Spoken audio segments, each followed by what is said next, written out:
Warrior Poets by Nicholas Herb. Grazing was the most important part of Beatrice the deer's day.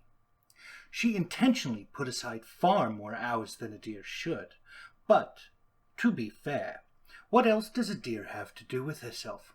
She had her favorite spots, and today she had settled on a lovely little grove with a gurgling creek. She was about 10 minutes into her graze, with the sun gently warming her fur, when she was so rudely startled by the brutes. She stared at them for a long while, finally deciding that they were anything but brutes.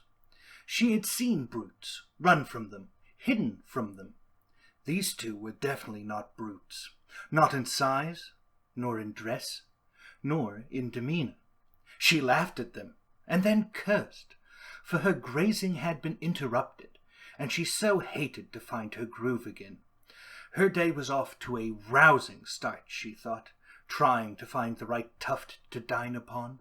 Eventually she settled on a nice clump of clover, and turned her gaze back to the figures who had originally startled her.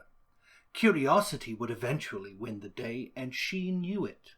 Why fight the inevitable? The figures had crumpled by the brook, dunking their heads in up to their shoulders, nearly drowning as they choked down the cool spring water. Coughing and spluttering, they settled in the shade, more alert and wild than she was. As they began to catch their breath, Beatrice could finally make out the conversation they were having. "Do you think we've lost them, Bygon?" the red-haired one asked. "Not in the least," replied the blonde. "Damn, I don't know how much more of this I can take. Where did we go wrong?" The blonde sat quietly for a minute, twirling the corners of his mustache as he tried to formulate an appropriate response. "Could have been when you missed the tripwire at the cave entrance.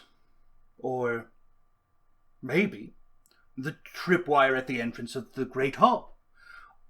Or what about the tripwire?" "That's enough of that. You've 2 eyes yourself. You could have found those wires just as easy and let me know about them." "That's true, Orizo," replied the blonde. "But where's the fun in that?" "You know what? I think the place we went wrong was taking the job in the first place." "Nonsense," retorted Bygon. "This is exactly the kind of job we excel at, and you know it." Beatrice nearly snorted. Not a very deer-like sound, to be sure. These two looked about as suited to be out in nature as a fish does sitting in a frying pan. Of all the hunters in the woods, and she had dodged many, these two seemed the most unlikely figures to be outside the city's walls. The longer Beatrice stared at them, the more she realized just how out of place they were. The silk shirt, the lace sleeves, the patterned pants, they were clown-like.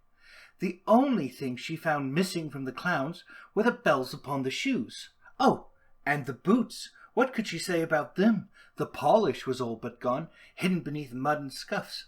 They were not the boots of a woodsman or of a miner. Of that she knew. "Oh," Orizo went on. "Sure, exactly the job we excel at." "Humph! That's what I have to say to you. Humph! We are not fighters, we're poets, and not even very good ones at that." Bygon's face flushed. "You take that back immediately. I've told you how I can't stand self-doubt.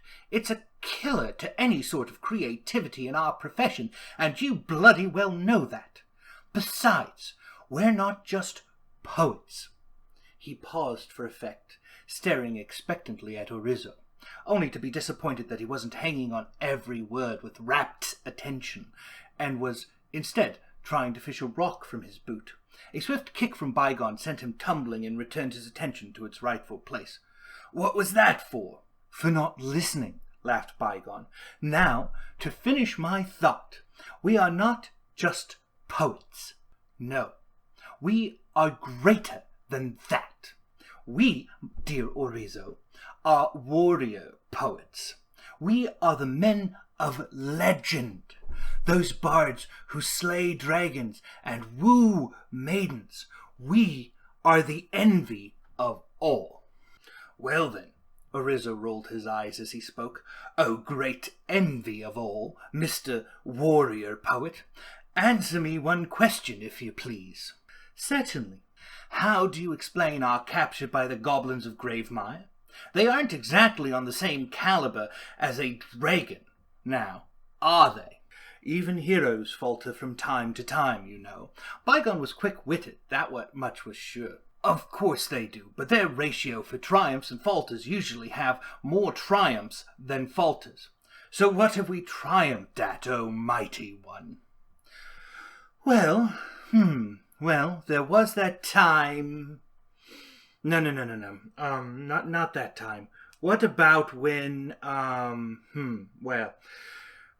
we are going to triumph this time. Besides, some of the greatest poems are tragedies. Maybe that's why we're so inspired to write. We are inspired to write a tragic tale of woe and misfortune. Bygon's eyes lit up as he made the realization. "What are you talking about? You know the townsfolk prefer heroic battles to tear-filled tales of tragedy." "Orizo, listen." "To what?" "Shh! Listen." Bygon paused so that they could both hear the soft rustle of the trees. Beatrice listened too, worried she might have missed some warning sign because she was too enthralled by the strangers. "What are we listening for?" Orizo asked after a moment. "You can't hear it." Bygon smiled. "What are you on about?" "It's divine intervention. The gods are guiding us to the most epic of all poems, and you can't hear it." "Bygon, what are you on about?" Orizo's face wore a look of clear confusion. "Doesn't matter. I have enough inspiration for the both of us. We've been blessed, my friend, blessed with the best inspiration a poet can have." "Bygon, have you hit your head or something? You're raving now. If I didn't know better, I'd say you've got some pox or other that's eating away at your brain." "Pox? Poppycock! I have the greatest idea either of us will ever have. I just have to get a quill and some paper." "And ink. Last time you forgot to pick up ink." "Yes, well, that's not important. The idea, the inspiration, that's what's important." Orizo shook his head.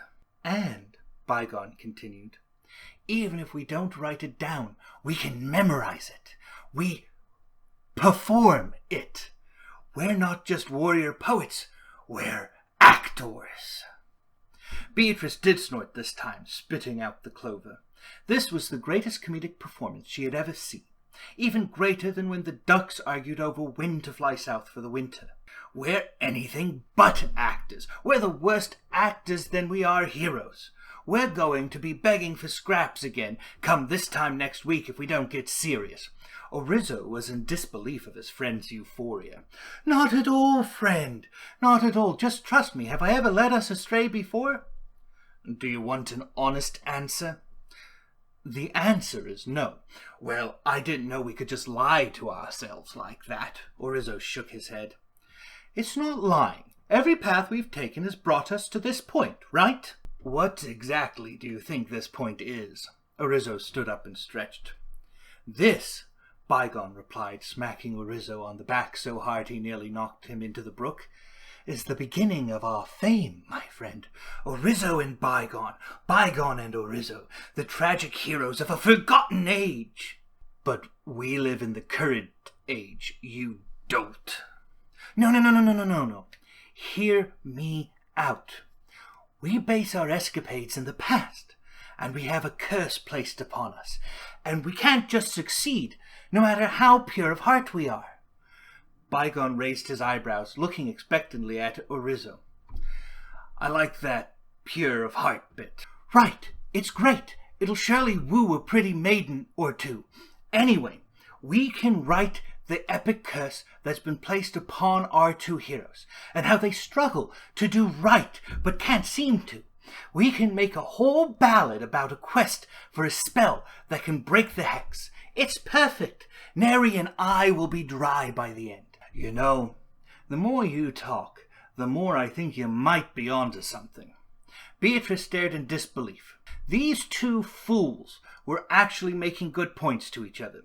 It was the very last thing she expected to come from them. "We've got to get to town and get writing." "Indeed, Orizo, indeed." If he was going to say anything else, it was cut short by a small arrow planting itself in a tree inches from his head. Beatrice tore off through the forest, not wanting to end up a meal. Orizo yelped and took off at a sprint, too, not bothering to look behind him.